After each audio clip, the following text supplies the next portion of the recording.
Hello and welcome to Die Rollin. I'm your ever excitable host, Adam, and today I'm here to unbox A Luminous Flame in the Darkness. Chapter 1, Core Culture.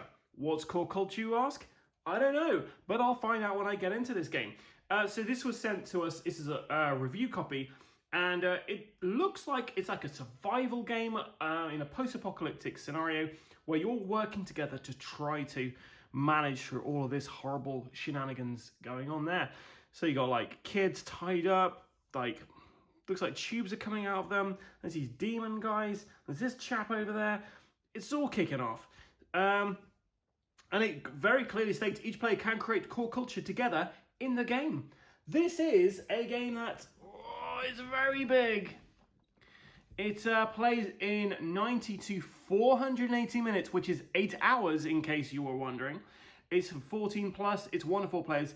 It's a fancy game, it's a cooperative game, it's a strategic game, and it's an educational game. I mean, that's a lot of game.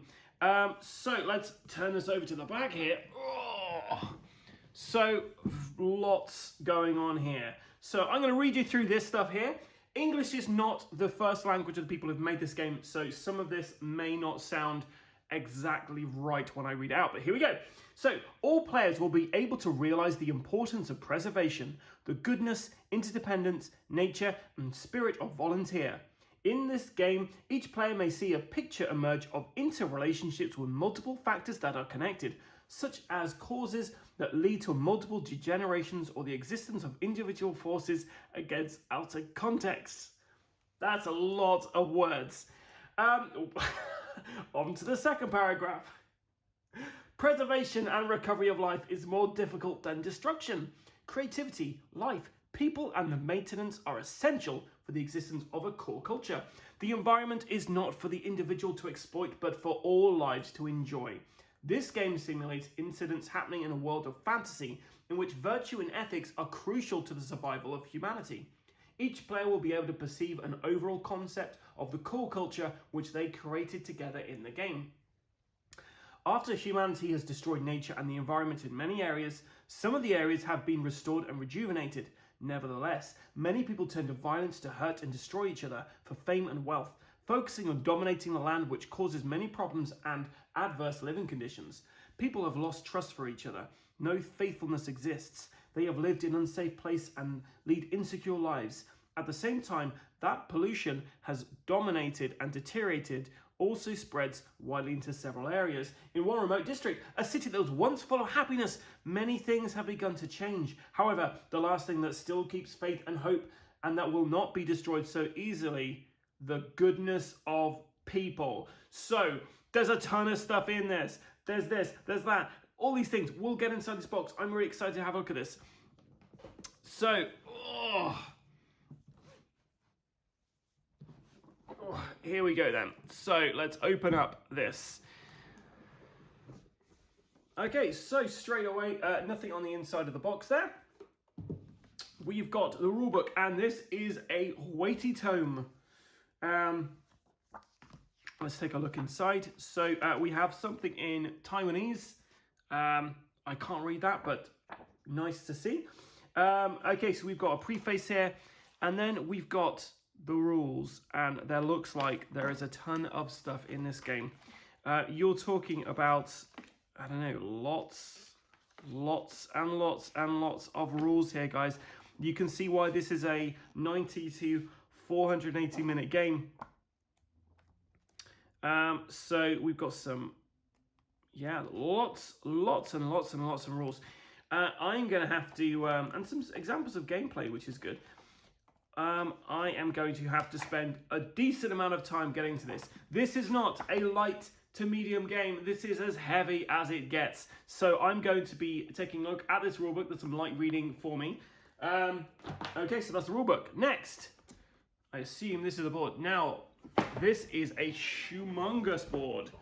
Oh, man alive, this takes up a lot of room. Okay, so, the board doesn't quite fit on the camera here. It only just fits on my table, and I've got like a decent sized table really. So we've got all these different areas which are within the kind of community we're doing here. We've got a ton of different areas on here. There's an active space at the bottom. I can't show you all of this because it is too big. It is a huge board. And of course, we have the ever-present core culture at the top there. Really nice artwork on this. And a absolutely mammoth-sized board. Okay, so next we've got some foam here, which is pretty good. We've got a big investigation board here, which also somehow has to fit on my table. And lots of symbols and things on here, which I don't understand because I've not read the rules yet. But yeah, so that's our investigation board. Then we have our mind quality board for player A. So we've got player A, player B, player C, and player D. And then you've got a character board. I am honestly going to struggle to get this on my table. And these look like they actually fit up. They kind of go in there. So internal drive, condition. So this must just be kind of monitoring your character and then also their mind. Okay, so one for everybody. Like I say, there is no way I can play with more than 2 people on my table with the amount of space this is going to take up. Next, all of the things in here. Let's have a look under here. So we've got some miniatures in here. And I think that's just a packaging. So let's take a look at some of these miniatures here. So we've got this big, fat, kind of zombie guy taking out his intestines, or maybe that's like a tapeworm or something. Wow, he's not very pleasant. So we've got this guy, and then we've got this kind of serpent lady. Let's take a look at this chap. So this guy, what is going on? Why? Whoa. He looks okay from the front, and then you turn around, he's got all gribbly. Horrible. There's a couple of guys in there. Let's have a look at this guy. So kind of like, he looked like Batman to begin with, but it's kind of like a demon chap.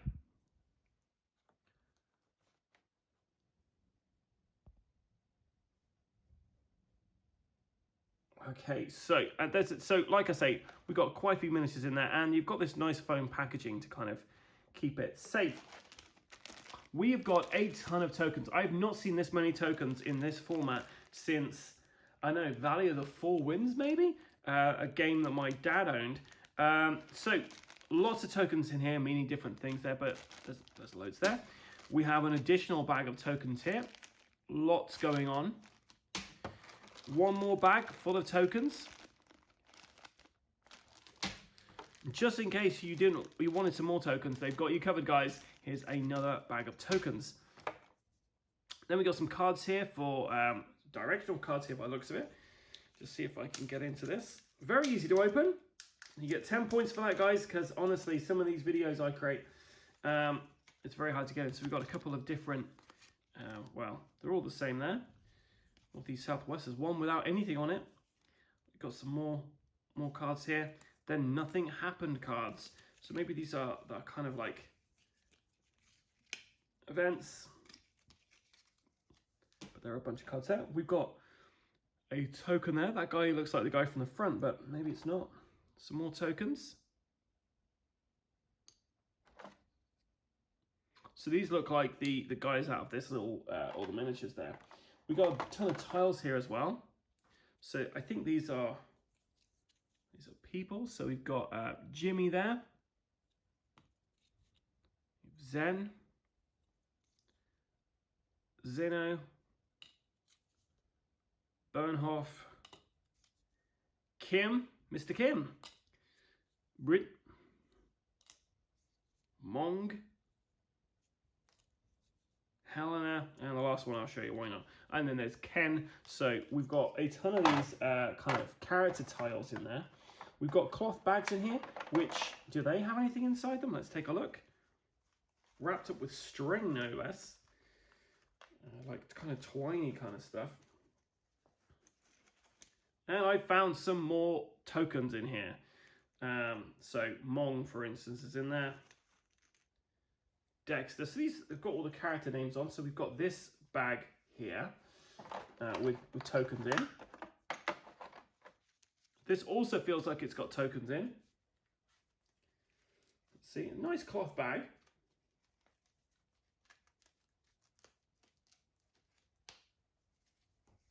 Okay. Part of me is expecting to find spiders in one of these. I don't know why.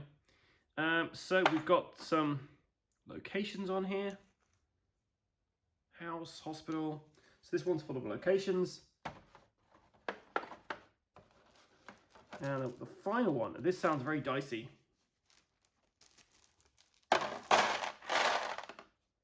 So, wow, how cool is that? So we've got a ton of little dice in here. They've got some different, some of the custom ones. We've got some regular kind of D6s in there. There's blue, there's red. You've got so many different colors there. That is lovely. I really like the dice they've got in this game. Really nice. Okay, and then we've got the cards. And there's a load of cards in here.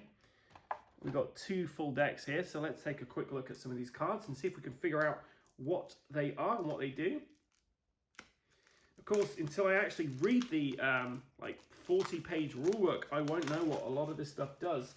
But it's a very intriguing looking game. And it's been a while since I played a really heavy game. Not since probably Feudum. So let's take a look. After the news has been spread out, the good officers come to take care of the community. Suddenly the monsters showed up and swallowed the goodness. A group of villagers evacuated into this land and made a living without knowing the background of this community. A courageous man, known as Darkness Conqueror, from a faraway eastern land, accidentally passed into the community for temporary sheltering. Passing by traveller visited the community by media propaganda. A criminal was disguised in a tourist group, and then he/she has hidden inside the community. Dun, dun, dun! So you get a bunch of these cards. And then we have these cards. Once again, I have no idea what they are. To abstain from taking life, no physical harm, not to injure others. These may be the core cultures that they speak about, guys. So these are things you're trying to achieve, I imagine. This is the same as that one. To abstain from lustful behavior and sensuous misconduct. No lechery, not to steal other people's love. Wow. To abstain from dishonest speech, deceitful word, or false message. Well, it looks like there's a few things that we could all kind of get out of those cards. So that's those. We've also got these bad dudes here. Dias, Mew, Mew, Mew.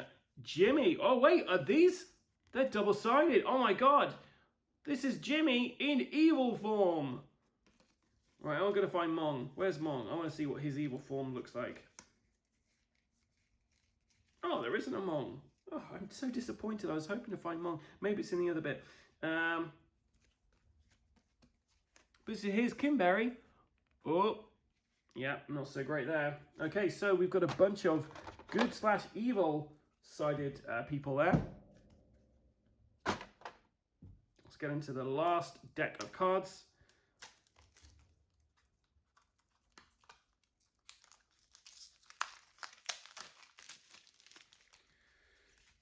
Okay, so what do we got here? So we've got those monsters from in here. So that big dude, this guy, many faces, this chap, Dr. Octoback, Screamer, Happy Batman, the Siren Lady, Hornhead, Gemini, Look at My Pet, Two-Face, and my ex. So there's a few kind of monsters in there. And then we have a bunch of these cards. Care for others, not indifference. We could all do that. There's still hope in peace and mutual happiness. Never yield to the evil, embrace the goodness. So there's some positive things there. Oh, unfaithfulness, extramarital affair, overconsumption, gluttony. So these are all things that are going to happen to your community, I imagine. Death, detain one's life for freedom. Deceit, induce or convince one with lying. So this, I've got to say, I am so intrigued to see what this game is and how to play it. Like I say, I have a huge rulebook to get through before I can even attempt this. But I am very much looking forward to checking that out. So this is everything you get inside this game. And if you're interested in a Luminous Flame in the Darkness, then please stay tuned to the channel. You can ask me questions below. You can follow us on Facebook, Instagram, and YouTube, and obviously ask us questions in all those different platforms as well. I've been your host, Adam. Until next time, guys, stay safe and keep rolling.